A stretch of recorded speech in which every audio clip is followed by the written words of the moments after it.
এই পৃথিবীতে এক স্থান আছে যার মাঝে বয়ে চলেছে প্রবাহমান নদী। নদীর কোল ধরে ছড়িয়ে আছে অরণ্য।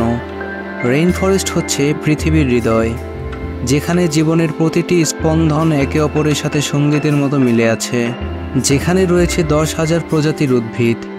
গুপ্ত রহস্যের খোঁজে আজ দেখাতে চলেছি কঙ্গো জলাভূমির এক অজানা জগতের কল্পনার ইতিহাস। কঙ্গো রেইন ফরেস্ট আফ্রিকার কেন্দ্রে অবস্থিত। এটি বিশাল এবং প্রাচীন বনভূমি। অ্যামাজন রেইন ফরেস্টের পরে কঙ্গোলিয়ান রেইন ফরেস্ট হলো বিশ্বের দ্বিতীয় বৃহত্তম বনভূমি। এই সৌন্দর্য ভরা রেইন ফরেস্ট নিয়ে মানুষের কৌতূহলের শেষ নেই। বলা হয়ে থাকে কঙ্গো রেইন ফরেস্টের এমনও জায়গা রয়েছে যেখানে এখন পর্যন্ত মানুষের পায়ের ছাপ পর্যন্ত পড়েনি। এই বনভূমির গাছপালার ঘনত্ব এতটাই বেশি যে যেখানে সূর্যের আলো পৌঁছাতেই পারে না। তবু এই অরণ্যে প্রচুর প্রাণীর বসবাস রয়েছে, রয়েছে ভয়ঙ্কর সব জীবজন্তুর বসবাস।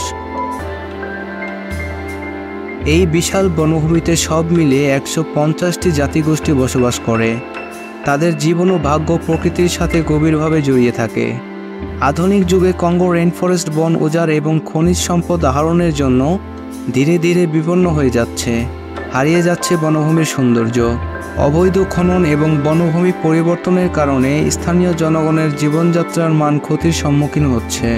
তবে মানবসৃষ্ট কারণে কঙ্গো রেইন ফরেস্টের ইকোসিস্টেম আজ ধ্বংসের মুখে। কিছু অমীমাংসিত রহস্য থেকেই যাবে কঙ্গো রেইন ফরেস্ট নিয়ে, যা আমাদের জানার কৌতূহলকে আরও বাড়াবে। কঙ্গোলিয়ান রেইন ফরেস্ট নিয়ে আপনার মূল্যবান মন্তব্য জানাতে পারেন আমাদের কমেন্ট বক্সে। আমাদের ভিডিওটি ভালো লাগলে অবশ্যই একটি লাইক দিন এবং সাবস্ক্রাইব করে আমাদের পাশেই থাকুন।